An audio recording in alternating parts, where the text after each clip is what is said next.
halkan waxaan ku soo dhaweynaa Fawsiye Gabax Liibaan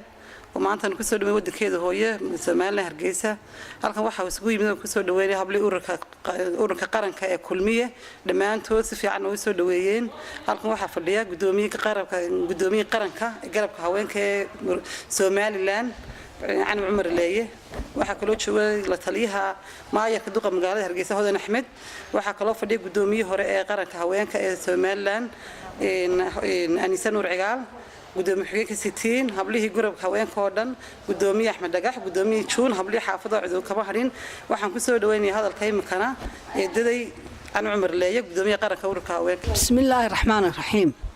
ragba weyse soo dhaweeyaa annaguna inaanu soo dhaweyno haweenka yaga xaq baan u leenahay mid baan waliba yara tabanaya mid kan tabanaya waxa weeyaan oo intaas oo laga sii fogeeyaa un bay taagantay waxaan leeyahay sida aynu u jeclaysanay inaynu gabadheena Fawsiye soo dhaweyno gabax inaynu hablaheena han kalena inaynu soo dhaweyno oo hablaheena han kale aynu wax ku taro waxaynu goor walba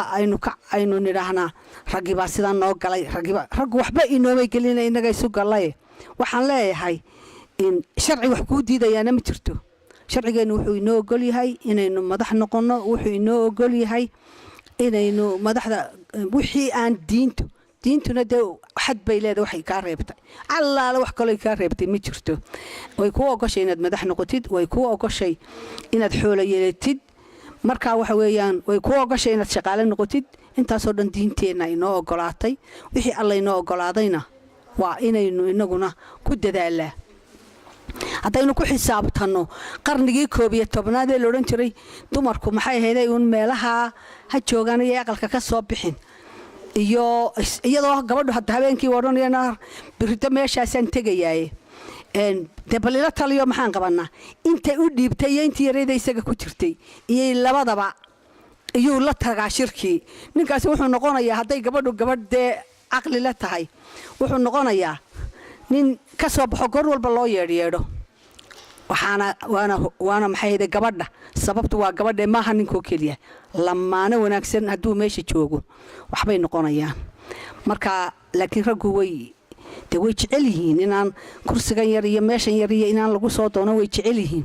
laakiin idinku hadana la kacdeen hadana ay oranaysan oo in hebel ba halkan jooga oo ninkaygiiba halkan jooga oo idaan oranayno ma hablaha yagii annanahan baanu leenahay horta waxa weeyaan runtii waxba helmayno hadiya goralana dumarka waanu doodaa xaq baanaan ugu doodaayo xaq darro wixii ilaahay iga reebay waan ka reebanay wixii alla isiiyay ee ragiga qaadayo nadbal ama wixii rag qaadayan bay iska celiya ama inaga daayo mashxarad kaliya hoon wax kale tarahayn marka waxa weeyaan kow dalkayaga waanu jecelay annaga dhisna dalkoo jecel waxaanu u jecelahay runta marka la doonayo ma doonayno dagaal inuu dhaco rag hadduu kursiga waayo wuxuu doonayaa rag kursiga hadduu waayo inuu wuxuu rabaa inuu meeshaba burburto marka dumarku ma aha sidaa dumarku waxay jecel yihiin dalkooda inuu qurux badnaado waxaanu leenahay dalkayaga waanu jecelahay oo inaynu qurux badnaano qofna laba kuma loolanayo runta marka la doonayo kan kursiga doonaya hadaanu kursiga si salaxan oo soo dhaqaalayn oo hadhowtad uu doono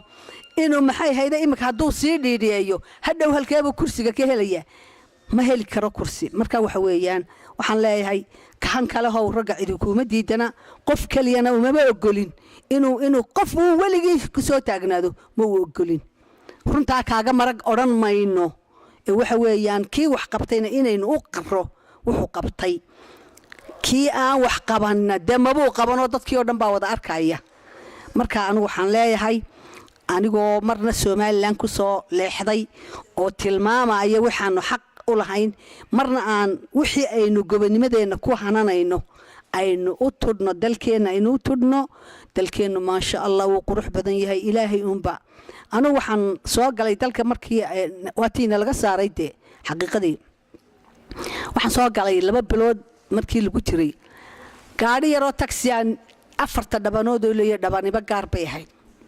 nin makaanika ba isku yaran namnabtay gaarigaas magaalada Hargeysa dhex gali jiray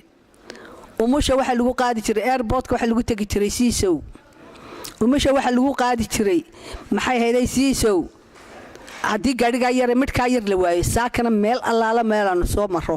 iyaanu weyni meel waddo kastood istiraa marba war nimcadaa ha inaga kala daadinine nimcaa allayna siiyey allaheenna aynugu mahadnaqo inanta iyada foosiyana waanu soo dhaweynay aad iyo aad baanu inanta iyadana u soo dhaweynaynaa waanaanu jecelay dumarkoo kalgacal weyn isu qaada raggiinnina waa raggiinnii malihii ragga ha la naco la nici maayo dee waynaa noolaanba karayn ayana iyaga laftooduna ma noolaan karayaan ma aha uun inaynu inaguun weliba inagaa raqda kusii dambaynayna waxaynu ugu dambaynaynaa waxa weeye habartu dayla wax baratay inay dhari iyo waxsan samaysee haddii ninkii weydo aayarba inteeda yar marka ku ridaysaa laakiin ninku wuxuu odhanayaa dareerkiisoo buuxa waa laynacay haddaan islaanti meeshaa joogin waa layga tallaabsadayey baroor buu ku dhufanayaa haddaba baroortaa dambana anagu ma lihin asalaamu calaykum waraxmatullaahi wabarakaatu allahuma salli calaa sayidina maxamed asalaamu calaykum hablahayga qaaliga halkan iigu yimid ee soo dhameeyay dhammaantiin waan salaamaya waan idin jecelahay ilaah waxa mahad u sugnaatay intuu samada i geeyay anigoo caafimaad qaba dhulka ay soo dhigay iyo xamdiyana habadu sugnaatay talabaad maanta waxaan naga hambaliyo qaaliya ka leeyahay adeerkay maxamuud axmed aadan iyaan hambaliyaynayaa sida sharafta iyo cisiga leh ee karaamada leh iyo la xijaalo dadka ka qabay uu dalka ka qabay uu u tanaasulay nimankii madaxa taagan u tanaasulay uu ka ogolaaday iyaan ku hambaliyaynaya alxamdulillahi rabbil caalamiin maalintii horena TV-ga waa daawateen marmari waan ka ooyey maantana farxad baan la ilmaynaya alxamdulilah allah iyo ciise ilaahay baa mahad leh dadkaygana iimaan ku sugay iska rasiiyey iyaa mahad leh alxamdulilah aad baan idinku mahadnaqaya waxaan aad ugu faraxsanahay oo maanta allah raxmaan raxiimna dib iigu soo naaday gabax liibaan taasoo ah foosee gabax oo maanta mujaahidkii u qaalisnaa Soomaaliland xasuustiisa igu soo noqotay ilaahay naxariista jannaha siiyo isagii mujaahidadii kaleba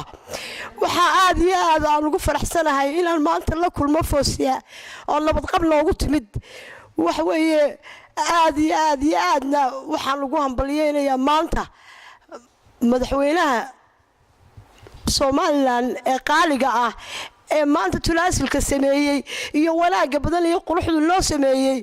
ayaan aad ugu hambaliyeynayaa ha jiro madaxweynaha ha noolaado Soomaaliland ha noolaato ciidanka qaranku ha noolaado ilaahay idankii waxaan ka baryaa nimco ilaahay la siiyay inoogu wado ilaahay waxa weeye bogeena buuxda isku mariyo kulligeen